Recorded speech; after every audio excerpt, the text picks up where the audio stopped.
retrouve aujourd'hui pour la question du lundi et on est effectivement lundi matin, il est 10h15, mon fils est parti, j'ai pris mon petit déj, etc., etc.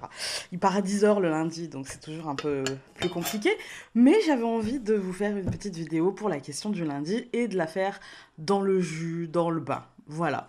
Alors, je vous mettrai là en incrustation le proverbe du jour.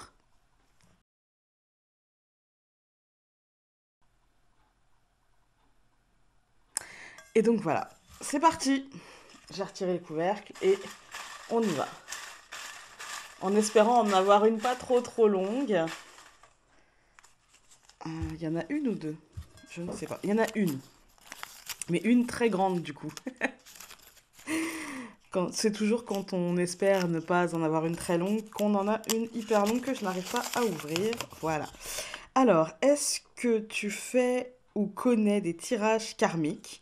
Si oui, pourrais-tu nous en présenter? Quel jeu utilises-tu? Alors, pour les tirages karmiques, moi j'utilise essentiellement bon, bah, le normand, en fait, hein, le normand traditionnel. Je vais peut-être vous sortir les jeux. Je reviens tout de suite. Voilà, je suis revenue et donc je vais vous présenter des jeux que vous connaissez déjà en fait, hein. Mais pour la question, je vais vous présenter en fait quel jeu j'utilise. Moi, dans ma manière de fonctionner, les jeux que je vais vous présenter en fait, c'est vraiment des jeux que moi j'utilise, mais je pense qu'on peut utiliser pour un tirage karmique. Le jeu avec lequel on se sent le plus à l'aise. Il y en a pour qui ça va être le Béline, il y en a pour qui ça va être l'oracle G, il y en a pour qui ça va être la triade, il y en a pour qui ça va être des oracles. Moi, je vais vous montrer ce que j'utilise. Après, les tirages karmiques, je vais pas vous mentir, je vais pas vous dire que j'en fais tous les jours. C'est plutôt assez rare parce qu'en fait, euh, à mon sens, c'est pas que ça n'apporte rien. Je suis pas en train de dire que ça n'apporte rien. Par contre, je pense que si on le fait juste par curiosité, là, ça n'apporte rien, en fait. Pour moi, un tirage karmique, il doit nous aider à, à mieux comprendre qui l'on est aujourd'hui, pour mieux avancer, en fait, dans notre chemin de vie, pour mieux comprendre nos blessures, nos fêlures, ce qui est de cette vie, ce qui est de ce qui s'est passé avant. Je pense que l'astrologie peut aussi aider parce qu'il y a une forme d'astrologie karmique et je connais quelqu'un qui fait ça et qui le fait très bien et qui l'a fait pour mon fils et ça m'a aidé à comprendre certaines choses de son handicap aujourd'hui en fait, hein. Il y a des études karmiques qui sont faites. Je pense à David Mogiel qui en faisait. Je ne sais pas s'il en fait encore, donc ne vous jetez pas sur sa chaîne et sur son mail pour savoir s'il en fait. Regardez ses vidéos, généralement il en parle. Voilà. Donc pour moi, j'utilise évidemment mon Lenormand traditionnel. Celui que j'utilise tout le temps en fait, hein. Et puis le Lenormand intuitif aussi qui peut aider, voilà, parce que il est pour ceux qui l'ont acheté, et même, enfin pour moi je l'utilise euh, dans un tirage karmique pour savoir, c'est la question qui va compter. En fait, c'est la question. Et moi, pour moi, un tirage karmique, c'est-à-dire que c'est un tirage ordinaire, mais où peut-être on demande ce que l'on a à travailler. C'est la question qui compte en fait. C'est comment on tourne la question et qu'est-ce qu'on a envie d'en faire. Si on pose juste la question de savoir est-ce qu'on était une princesse dans une autre vie, ça n'a que peu d'intérêt, voire pas du tout, parce qu'on s'en fout de ce qu'on était avant. Ce qui compte, c'est quelles ont été les blessures avant et que l'on traîne encore aujourd'hui. J'utilise aussi le Rider-Waite. Mais en fait, ce sont des outils, je vous dis, moi j'ai pris deux Lenormand, parce que le premier Lenormand que je vous ai montré, c'est un Lenormand pour apprendre le code, et du coup ça peut aider. Et puis le Lenormand intuitif, parce que quand on a appris le code, eh bien on peut se laisser guider à l'intuition, et du coup il faut un truc avec un peu plus de profondeur, quelque chose qui réveille en nous certaines émotions. En fait, hein.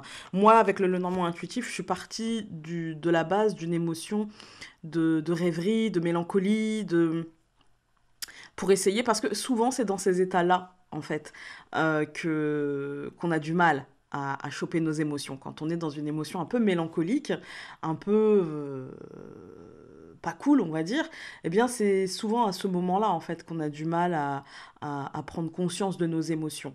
Euh, Après, le Normand intuitif, je pense qu'il peut, en tout cas dans mon cas, il peut m'aider à traverser cet état en conscience et du coup à aller chercher ce dont j'ai besoin à ce moment-là. Même si l'autre aussi fait le boulot, hein, il n'y a pas de, y a pas de souci. Mais l'autre, pour moi, c'est plus une base, en fait, hein. Vous savez, c'est une feuille blanche. Voilà, une feuille blanche sur laquelle j'ai écrit en apprenant le code. Et le Normand intuitif, il peut être pour les débutants. On peut très bien apprendre le code avec, mais il va donner une notion un peu plus intuitive. Voilà. Donc le Rider-Waite, évidemment, qui est un outil, voilà. Et puis bah, le tarot de Marseille. Ce sont deux outils qui peuvent être très utiles aussi. Mais encore une fois, dans un tirage karmique, pour moi, c'est pas forcément euh, le jeu de cartes utilisé qui va nous donner des pistes ou des choses comme ça. C'est surtout la question posée, ce que l'on souhaite travailler, ce que voilà, c'est surtout ça en fait hein, qui va compter, à mon sens. Après, d'autres cartomanciennes peuvent vous dire tout le contraire. Vous donnez des exemples de tirage. Je pense que pour un tirage karmique, il n'y a pas forcément de schéma préétabli. Je pense qu'il faut y aller avec le cœur, avec l'intuition. Parfois, je le fais en tirage 3 cartes. Je le fais rarement en tirage 5 cartes. Très rarement. Avec le Lenormand, pour un tirage karmique, par exemple, je pourrais faire le grand tableau. Mais je vais parfois bugger sur certaines choses ou certaines cartes. Je vais avoir l'impression qu'elles ont envie de me dire quelque chose et pour autant, je vais pas choper ce qu'elles ont besoin de me dire. Du coup, je vais utiliser deux Lenormand. C'est-à-dire que je vais faire deux grands tableaux superposés pour avoir des combinaisons de cartes. Et donc là, ça va m'aider un petit peu à étendre, parce qu'il n'y a que 36 cartes, hein. Donc je vais superposer les deux tableaux et puis je vais voir les combinaisons, voir déjà le premier tableau ce qu'il me dit, le deuxième tableau ce qu'il me dit, et après faire les combinaisons de cartes. Je trouve que c'est pertinent, c'est très fourni par contre, ça prend beaucoup de temps. Il faut compter bien une heure, presque une heure et demie si vraiment on cherche. Je connais des gens qui utilisent carrément trois Lenormand pour vraiment aller en profondeur. Par contre, là, ça prend énormément de temps. Il y a des informations ce que j'appelle déchets, des informations inutiles, mais dedans, on peut trouver des informations assez utiles pour avancer, pour comprendre. Pour moi, un tirage karmique, ça ne doit servir qu'à nous faire avancer aujourd'hui et ça ne doit pas satisfaire une curiosité. Ça, c'est la chose la plus évidente et pour moi la première chose. C'est-à-dire qu'on ne doit pas aller consulter quelqu'un en lui demandant un tirage karmique si c'est pour, juste par curiosité, savoir si avant on était une princesse oubliée ou des choses comme ça. Parce qu'on peut être déçu en fait, hein. On peut être très déçu. Puis comme on peut être très contente, hein, mais ça flatte l'ego. C'est tout. Objectivement, ça flatte l'ego. Voilà. Euh, Qu'est-ce que je peux dire encore sur cette question? Non, bah écoutez, il n'y a pas vraiment... je pense qu'il n'y a pas vraiment de tirage approprié ou de... Moi, ça, c'est mon schéma, mais après, vous pouvez clairement utiliser un oracle. Et je sais qu'il y a des oracles qui sont axés sur ça. Il me semble aussi que le Umrai... alors, oui, je crois que c'est le Umrai. Je vous mettrai en incrustation la photo du jeu dont je vous parle, mais les noms, hein, voilà, c'est compliqué, c'est comme les dates. Ouais, ce jeu-là, il peut être bien. Ou alors aussi le Oshozen, il peut être très bien aussi. Mais après, il y en a plein que je connais pas non plus, hein. Je les connais pas tous.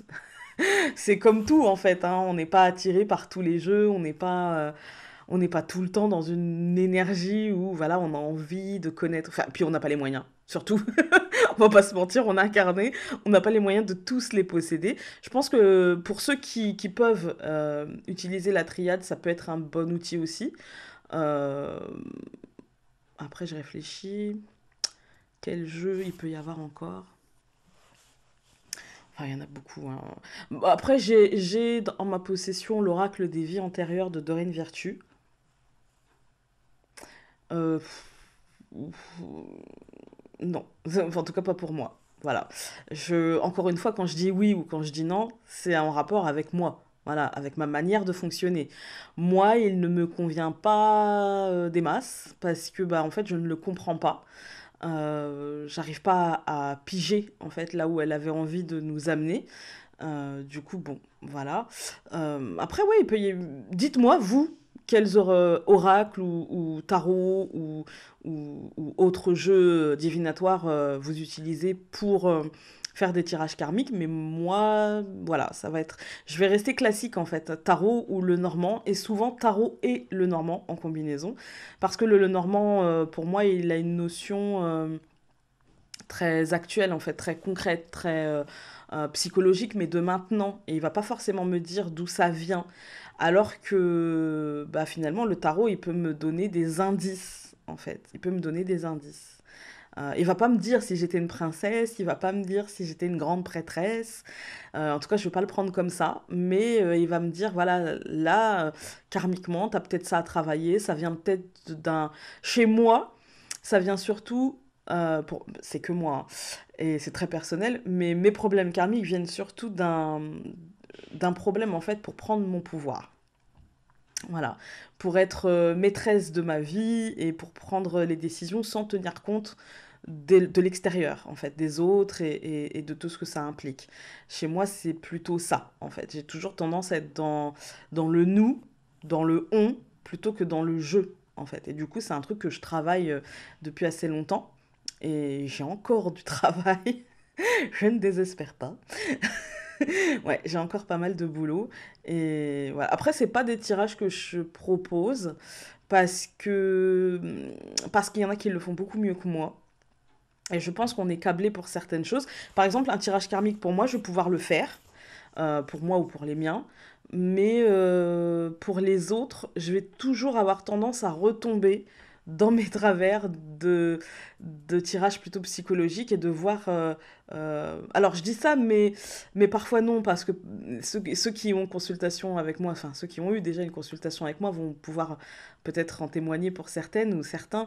C'est-à-dire qu'il y a beaucoup de choses qui viennent de l'enfance et qui sont de ce qu'on appelle du transgénérationnel, transmis par les parents, les grands-parents, etc. Et donc là, je vais pouvoir le voir. C'est pas vraiment karmique, mais on s'en rapproche quand même.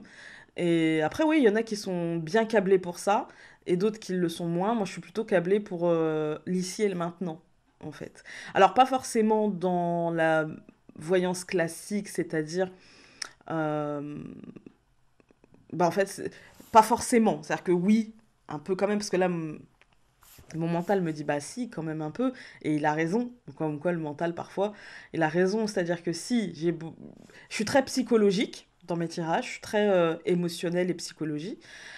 Par contre, c'est vrai que souvent, tout le temps même, il y a des notions concrètes qui ressortent. Voilà, si vous avez une question concrète à poser, bah, je vais y répondre, il n'y a pas de souci. Mais de prime abord, c'est vrai que je suis beaucoup plus psychologie et émotionnelle, en fait. C'est la première chose, en fait, d'ailleurs, quand je pose les situations avec le 77, il va me poser une situation extérieure, mais il va me la poser frontalement, et du coup, je rajoute l'oracle bleu en combinaison pour essayer, d'ailleurs, avec l'oracle bleu, je pense qu'on peut le faire aussi, un tirage karmique, ouais, je pense qu'on peut le faire. Moi, l'oracle bleu va me donner le regard émotionnel, en fait. Quelle est la chose qui va faire en sorte... quel est le comportement qui va faire que et j'ai la chanson Comportement dans la tête, je l'ai entendue ce matin à la radio. Je vous raconte tout. Voilà, va falloir que je la chante dans la journée pour me la sortir, hein, mais c'est pas un truc que j'aime bien, cette chanson, donc voilà. Et du coup, ouais, va falloir voir dans notre comportement pour voir comment changer la donne et comment vivre mieux les choses. Voilà.